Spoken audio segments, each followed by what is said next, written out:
तो उनको आगाह किया ना कि आप मत लड़िए। तो अब चले गए ये खुरपी से लेकर माननीय महाराज जी का खड्डा खोदने के लिए। महाराज जी बुलडोजर जेसीबी रखते हैं, सबको मालूम है। तो देखिए नतीजा भुगतिए।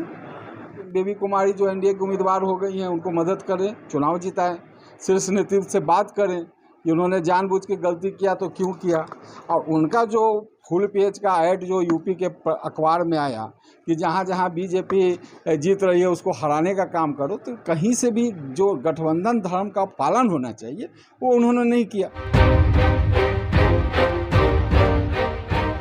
दैनिक टाइम्स लाइव खबर के लिए इंतजार नहीं।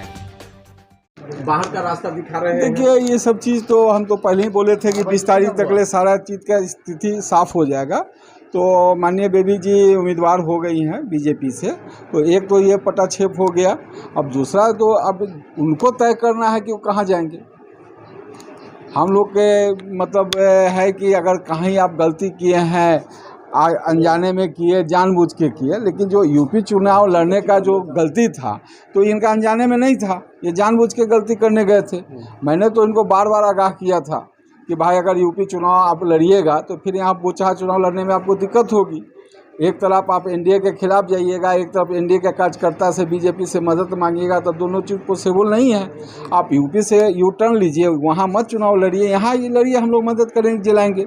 तो उन्होंने तो मेरा सलाह को माना नहीं, दरकिनार कर दिया। को इस्तीफा दे देना चाहिए। देखिए वो सब शीर्ष नेतृत्व का तय है, हम क्यों इस्तीफा उनसे मांगने जाए। क्या इस पाप जो उन्होंने का भी मल्ला और युवराज अपनी शादी इसके बीच होगा क्या? देखिए हम लोग भारतीय जनता पार्टी के कार्यकर्ता हैं, दूसरी बार सांसद हैं। तो पार्टी की जिम्मेवारी या पार्टी की वफादारी दोनों पे हम लोग काम करते हैं। वो निषाद हैं, हम निषाद हैं, इसका ये मतलब नहीं है कि हमसे 36 का आंकड़ा। हम लोग तो उनको सलाह दिए थे, मैं तो उनको आगाह किया ना कि आप मत लड़िए। तो अब चले गए ये खुरपी से लेकर माननीय महाराज जी का खड्डा खोदने के लिए। महाराज जी बुलडोजर जेसीबी रखते हैं, सबको मालूम है। तो देखिए नतीजा भुगतिए। प्रायश्चित करना चाहिए, तो प्रायश्चित तो मेरे समझ से ये है कि आके आप बेबी कुमारी जो एनडीए की उम्मीदवार हो गई हैं, उनको मदद करें, चुनाव जिताएं, शीर्ष नेतृत्व से बात करें कि उन्होंने जानबूझ के गलती किया तो क्यों किया। और उनका जो फुल पेज का ऐड जो यूपी के अखबार में आया कि जहाँ जहाँ बीजेपी जीत रही है उसको हराने का काम करो, तो कहीं से भी जो गठबंधन धर्म का पालन होना चाहिए वो उन्होंने नहीं किया।